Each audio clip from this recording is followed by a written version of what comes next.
The call came on an ordinary Wednesday afternoon, just as I was setting my coffee mug down and settling into my worn-out desk chair. The number was unfamiliar, flashing urgently across my phone screen. Something in my gut twisted even before I answered. "Hello, is this Emily Carter?" the voice on the other end asked. "Yes," I replied cautiously. "This is Charles from Liberty National Bank. We're calling regarding your overdue mortgage balance of $523,000. We've sent several notices, but..." The words blurred. Mortgage? $523,000? I didn't own a house. I didn't even own a new car. "You must have the wrong person," I said, my voice shaking despite my efforts to sound calm. "Ma'am, the documents we have show your full name, date of birth, and social security number. You are listed as the primary borrower on the loan taken out 3 years ago." 3 years ago. My heart dropped. That was around the time Jessica, my younger sister, had been talking about wanting a bigger house, one she couldn't afford. I sat frozen, the hum of my computer fan filling the silence. My mind raced, flipping through memories I didn't even know I was storing. Jessica flashing Pinterest boards at family dinners. My parents gushing about how Jessica deserves the best. How we all pitch in for family. But pitch in like this? After hanging up with the bank, promising to look into it when I could barely breathe, I pressed my palms to my eyes hard.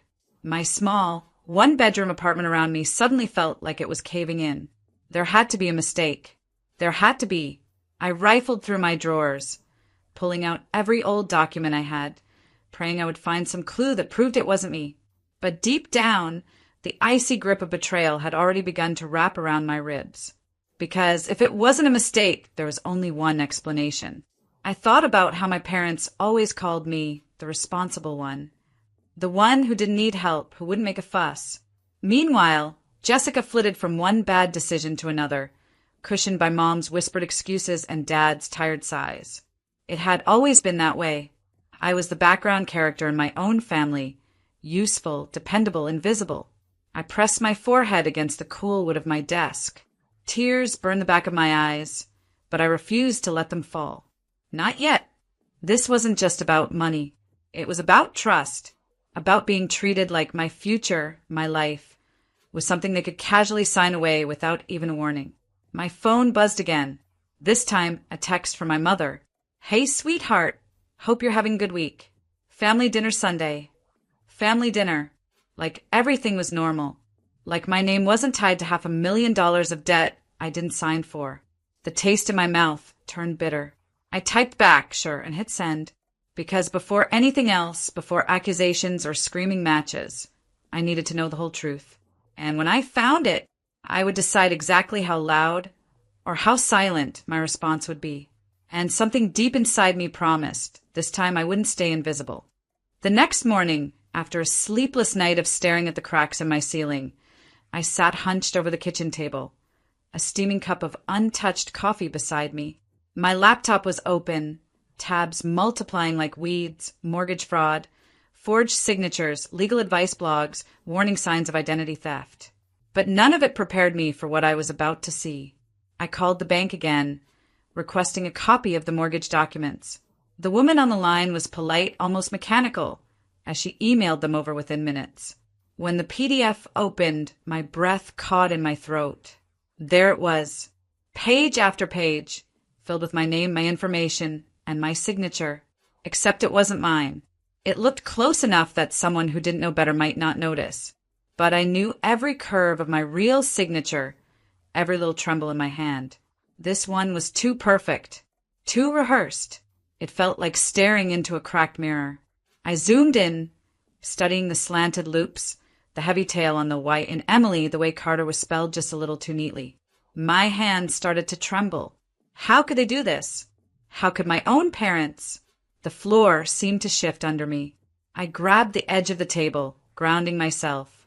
I kept flipping through the pages, heart pounding harder with every line. Every loan term, every initial scribbled on the margins, every signature. It was like watching someone rob me in slow motion. And the worst part was, they hadn't even thought I deserved to be warned. I thought about every family holiday where Jessica was treated like royalty and I was expected to smile and clap from the sidelines. Every time I picked up the check because, "You're doing better right now, sweetheart." Doing better until now.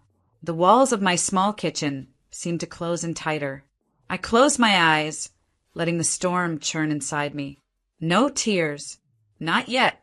Only a growing, hollow ache. The betrayal wasn't loud. It didn't come with screaming or slammed doors.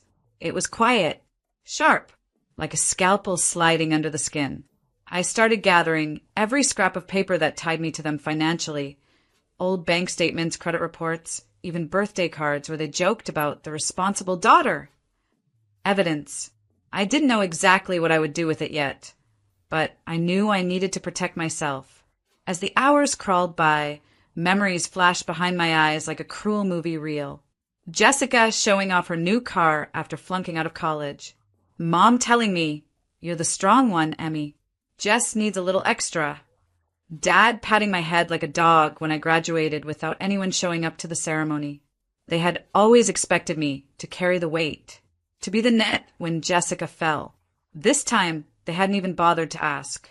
They just signed my future away, assuming I would never fight back. By evening, a neat pile of documents sat on the kitchen table, a silent promise to myself.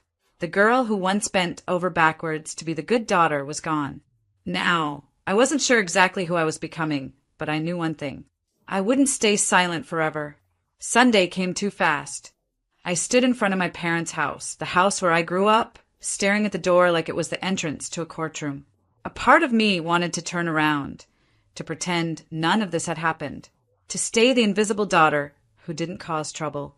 But another part, the part they didn't know they'd created, steeled my spine. I knocked once, twice. The door swung open, and there was my mother, beaming like everything was perfect. "Emmy, so glad you could make it, sweetheart." "Sweetheart." I stepped inside. The familiar smell of pot roast and lemon cleaner hit me all at once, dragging me back to 100 childhood memories. Only now they felt hollow.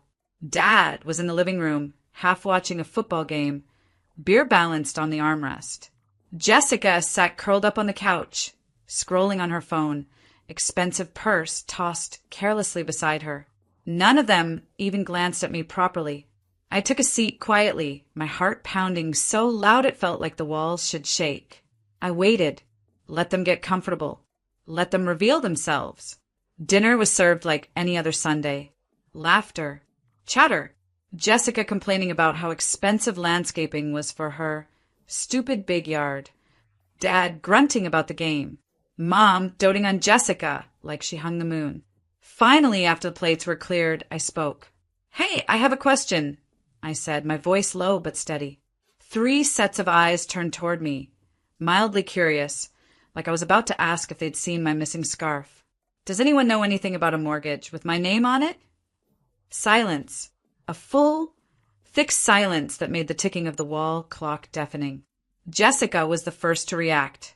She shifted, pulling her sleeves down nervously. Mom's smile faltered. Dad coughed into his hand. I kept my expression calm, almost blank. I didn't raise my voice. I didn't accuse. I just waited. Mom was the first to break. "Honey, listen," she started, reaching across the table like we were discussing the weather. "It's not a big deal. It's family. Jessica just needed a little help qualifying for her loan. That's all. It's not like you're actually paying anything." "Not a big deal." Jessica chimed in, voice defensive. "You have good credit, Em." "I don't. It's not fair that you wouldn't help. It's just paperwork." Just paperwork. I leaned back in my chair, letting the words settle around me like ash. They didn't even think it was wrong. They had convinced themselves it was normal, that I was the bad guy for being upset. I nodded slowly, keeping my face carefully neutral. "Thanks for explaining," I said quietly. Jessica shrugged, already reaching for her phone again, as if the matter was closed. Mom beamed like she had soothed a silly little tantrum. Dad turned back to the game. None of them saw the storm brewing behind my calm eyes. They thought the old Emily was still sitting there. They didn't realize yet that the real storm would hit when they least expected it, and it would be silent until it wasn't. The drive home was a blur. Streetlights streaked across the windshield, but I barely saw them. My hands gripped the steering wheel tighter than necessary. The faint hum of the tires on the pavement, the only sound in the car. Inside, though, it was anything but quiet. Their words spun around in my head like a cruel carousel. It's just paperwork. It's not a big deal. Family helps family. I thought about every sacrifice I had made. Every time I swallowed disappointment to keep the peace. Every time I picked up Jessica's mess behind the scenes. And for what? So they could handcuff me to a $523,000 debt without even a phone call? I pulled into my driveway and sat there, staring at the darkened outline of my small house. For a long time, I didn't move. I let the betrayal settle deeper into my bones, burning a hole I knew would never fully heal. But I also realized something else. This was the moment they had finally freed me, not by choice, not by apology, but by stripping away every last illusion I had clung to about who they were, about what family meant. There was nothing left to protect anymore. No love to cling to, hoping it would fix itself. They had drawn the line. Now I would decide what side I stood on. I went inside, changed into my oldest sweatshirt, and opened my laptop again. This time I didn't search for advice. I searched for answers. Solutions. Lawyers who specialized in mortgage fraud. Articles about suing family members. Steps to remove your name from a fraudulent loan. The world felt colder, sharper. But for the first time in a long time, I felt awake. I stayed up late into the night, reading, taking notes, mapping out everything. If they had expected me to roll over and cry about it, they didn't know me at all. I wasn't going to scream. I wasn't going to throw fits or demand apologies that would never come. I was going to be smarter, quieter, deadlier. I thought about every moment they had made me feel small. Mom brushing off my college acceptance with a distracted, "That's nice, honey." Dad laughing when I told him about the promotion I earned without anyone's help, Jessica sneering, "Not everyone's perfect like you." I wasn't perfect. I had just been surviving, carrying the weight they tossed aside without a second thought. And now I would carry my own weight, and I would watch them crumble under the one they tried to pin on me. As the clock struck 2 a.m., I closed the laptop and sat back, exhaustion washing over me. But it wasn't the hopeless exhaustion I'd felt before. This time, it was the heavy calm of someone who had made a decision. I would free myself. I would protect my future. And when they realized what I had done, it would already be too late. Some lessons cost nothing. Some lessons cost everything. They were about to learn the difference. The next morning, I woke up with a clarity I hadn't felt in years. It was strange how betrayal, once fully realized, could sharpen the mind instead of breaking it. I called out of work, telling my boss I needed a personal day. She didn't ask questions. I think she heard something different in my voice, a quiet finality that didn't invite small talk. My first stop was a local coffee shop not far from downtown. It was quiet, tucked between a florist and a bookstore. The kind of place where secrets could be discussed without anyone caring enough to listen. I sat at a corner table, nursing a bitter black coffee, waiting for my appointment. At exactly 9 a.m., he arrived. Mr. Warner, a real estate attorney recommended by a friend, someone known for being discreet and ruthless when necessary. He was older, sharp-eyed, with the no-nonsense energy of someone who had seen too many ugly family battles to be fazed by one more. I handed him the documents I had gathered, the mortgage papers with my name plastered across them, the letters from the bank demanding payments, my credit report showing the hit my score had taken. Mr. Warner flipped through the stack methodically, eyebrows drawing together slightly. When he finished, he set the papers down and looked at me steadily. "You understand what this means, right?" he asked. I nodded. They committed fraud. Identity theft, technically. It's criminal. Hearing those words out loud felt like a punch and a bomb all at once. Fraud. Identity theft. Not just family drama. Not just a misunderstanding. Crimes. I didn't cry. I didn't rage. I just leaned in and asked the only question that mattered. How do I fix it? Over the next 2 hours, Mr. Warner laid out the plan. File a police report. Notify the bank in writing, officially disputing the loan. Begin proceedings to have my name legally removed. Sue, if necessary, for damages. It wouldn't be fast. It wouldn't be easy. And it would absolutely destroy whatever fragile ties remained with my family. but it would also save my future. As I listened, taking notes carefully, I realized something important. I wasn't doing this to them. I was doing this for me. They had made their choices. I was just choosing differently now. When the meeting ended, Mr. Warner shook my hand firmly. "You're doing the right thing, Emily," he said. "Don't let guilt make you weak." I tucked his card into my wallet and left the cafe, stepping into the bright, unforgiving sunlight. Outside, life moved on. People laughed, cars honked, a mother scolded her child lovingly on the sidewalk. I realized, standing there, that my life could move on too. Without them. It wouldn't be easy, but it would be mine. And for the first time, that was enough. The police station smelled faintly of old coffee and something metallic, like worn-out filing cabinets. I stood at the counter, feeling oddly detached as I explained to the officer that I needed to file a report for identity theft. When he asked for the details, I handed over the thick file Mr. Warner had helped me compile: documents, timelines, copies of my ID, the fraudulent loan papers. As the officer flipped through them, I caught a flicker of something across his face. Recognition, disbelief, maybe even a small flash of anger on my behalf. "You sure you want to move forward with this?" he asked quietly, glancing up at me. "If I don't," I said evenly, "they'll keep taking from me." He nodded, stamped the papers, and handed me a copy of the report. It was official now. From there, the dominoes began to fall faster than I had even dared hope. I mailed the certified letter to the bank that same afternoon, attaching the police report and a formal dispute notice. I remember standing at the post office counter, the pen trembling slightly in my hand as I signed the last form. Not from fear, from the weight of finality.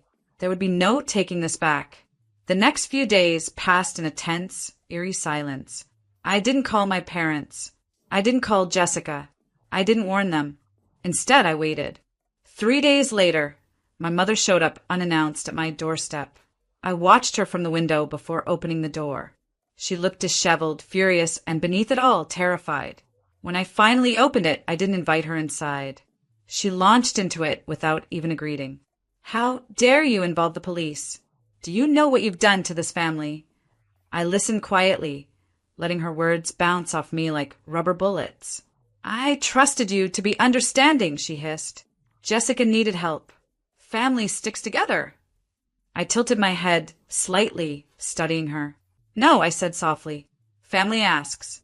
They don't steal."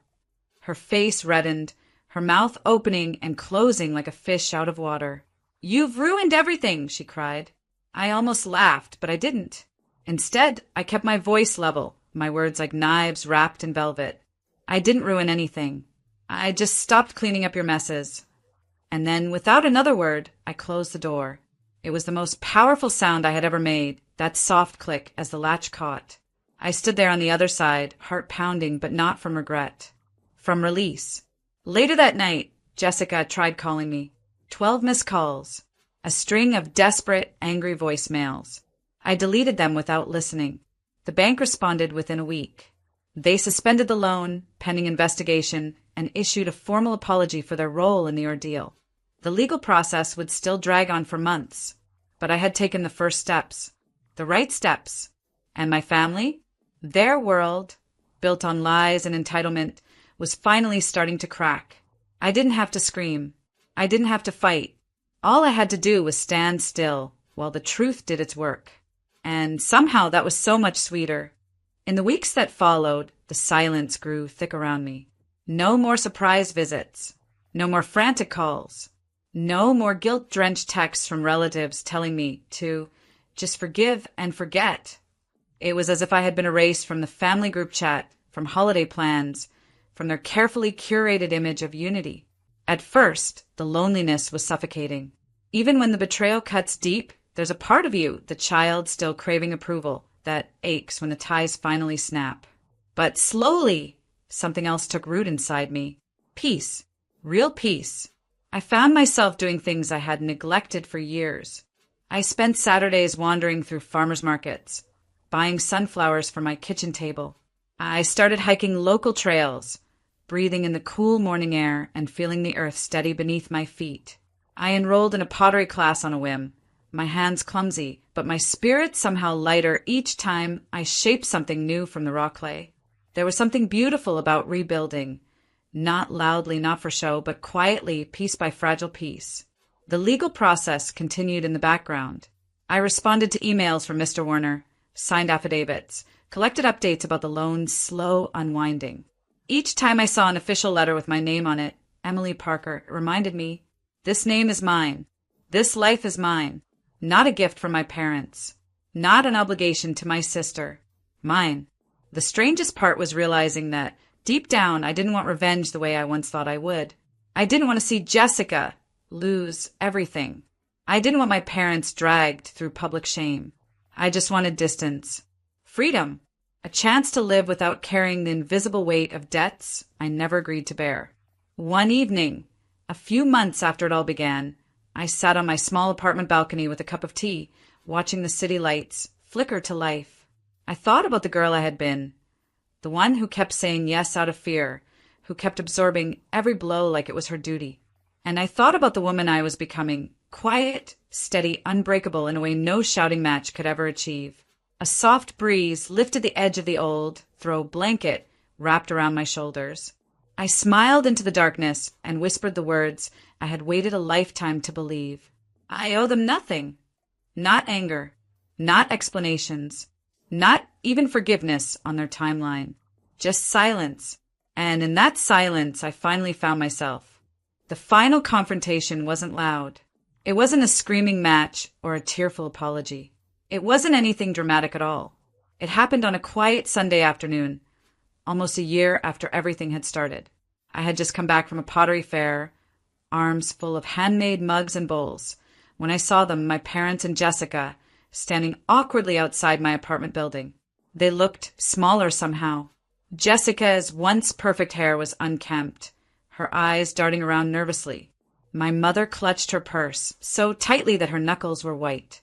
And my father, the man who once bellowed that family was about loyalty, couldn't even meet my gaze. They were losing everything. The bank's investigation had triggered a cascade of consequences.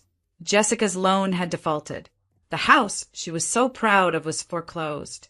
And with it, their carefully built illusion of control crumbled. I paused on the sidewalk, the late afternoon sun casting long shadows around us. They must have seen the change in me, because for the first time in my life, they didn't bark orders or demand explanations. They pleaded. "Emily," my mother began, voice trembling. "We made a mistake, but we're still family." Jessica stepped forward, her voice thin and desperate. "I need your help, just for a little while. Please don't turn your back on us." There was no anger inside me anymore. No burning need to lash out or make them suffer. Just a deep, calm certainty. I set down my bags slowly and stood up straight. I looked at each of them, really looked, at their faces full of fear, regret, and the realization that I no longer belonged to them. They hadn't come because they loved me. They had come because they needed something from me again. And this time, there would be nothing to take. "I hope," I said, my voice steady and clear, "that one day you understand what real family means. But it's not something you can steal, or fake, or demand when it's convenient." I picked up my bags again, feeling the weight of them, solid and real in my hands. "And as for me," I added quietly, "I'm finally free, and I'm not coming back." Their faces crumpled, my mother's mouth opening in protest, Jessica's eyes welling with tears. But I didn't wait to hear what they said next. I turned, walked past them, and never looked back. As I reached the stairs to my apartment, I paused for just a moment, the afternoon breeze ruffling my hair. I whispered, not to them, but to myself, "Sometimes walking away is the loudest thing you'll ever say." And with that, I climbed the stairs, step by step, leaving behind everything that had once broken me, and ahead of me, a life that was finally beautifully mine.